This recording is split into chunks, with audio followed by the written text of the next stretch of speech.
भगवान की कथा में कैसे बैठना चाहिए कि हरि कीर्तन में बैठते समय, भगवान की कथा में सुखदेव समझा रहे हैं, मैं नहीं कह रहा। तो सुखदेव कहते हैं कि जब कथा में जाया जाए, ये भगवान का प्रांगण है, स्थान है भगवान का, कि हरि कीर्तन में बैठते समय और कुछ ऊंच नीच का ध्यान न हो।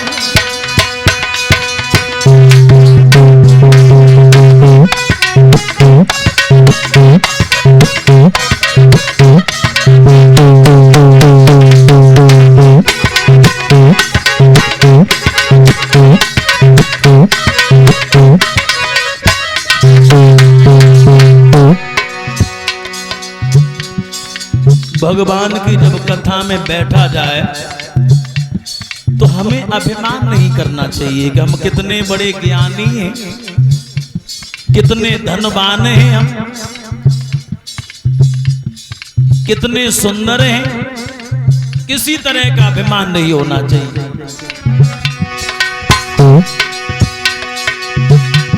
हरि कीर्तन में बैठते अरे कछु नीचे का ध्यान न हो। अपनी विद्या अपने बल का, अपने धन का अभिमान न।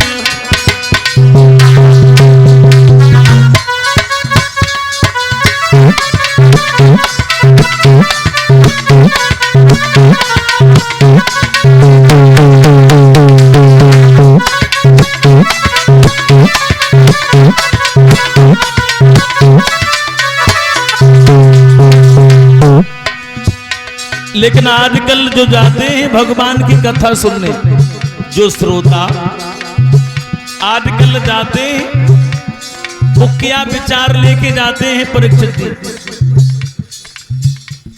तो यहां पर भी बताया,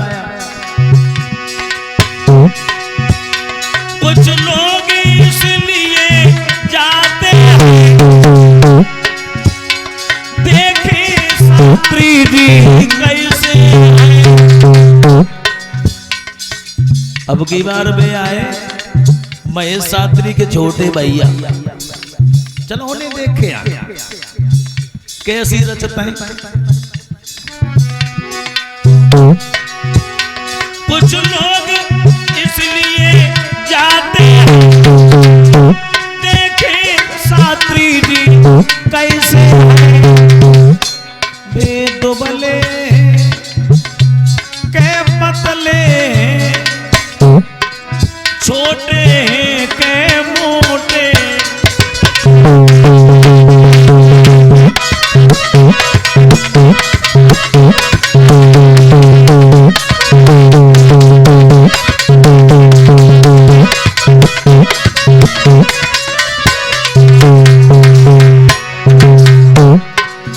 कुछ लोग तो ये विचार लेके जाते और कछु कछु कैसे आते। कुछ लोग इसलिए आते हैं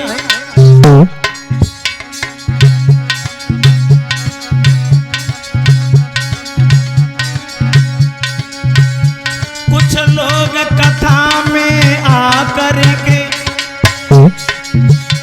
बैठे बैठे सोए जाते हैं। वे कथा सुनन के बदले में चप्पल ले जाते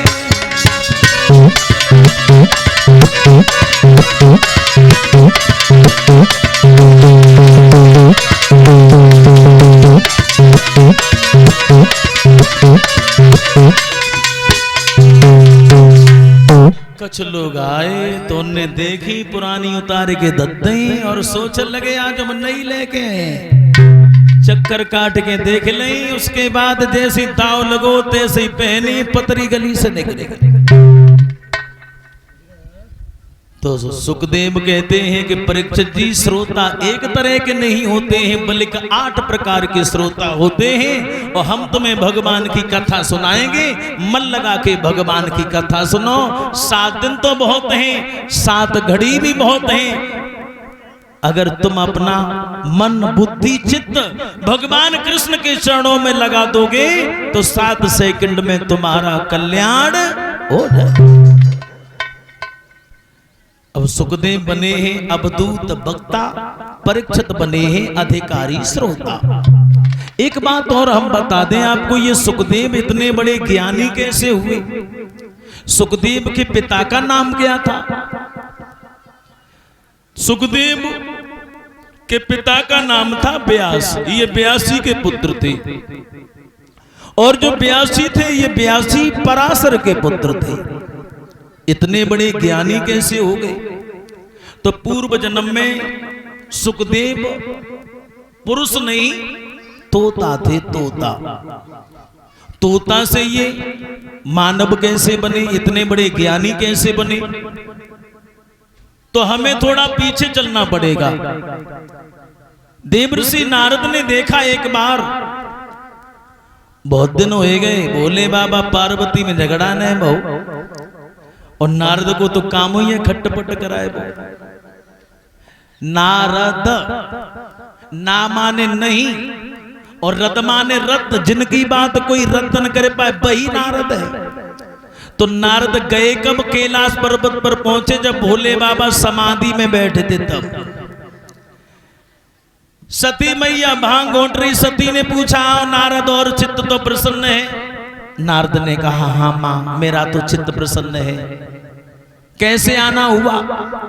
भोले बाबा के पास आए थे, कुछ पूछना था, भोले बाबा तो नहीं है। सती बोली, अरे भोले बाबा नहीं है तो क्या हुआ? अरे मैं उनकी अर्धांगिनी हूं। अरे हमें बताओ कर कोई काम हो तो। भोले बाबा से केवल एक सवाल करना था कि भोले बाबा के गले में जो हार पड़ा है, हार, अरे किस हार की बात कर रहे हो तुम? भोले बाबा के गले में तो कई तरह के हार पड़े। नहीं नहीं नहीं, मैं उस हार की बात कर रहा हूं जिस हार में सर ही सर लटके, मुंड ही मुंड है। लेकिन वो मुंड आखिर किसके?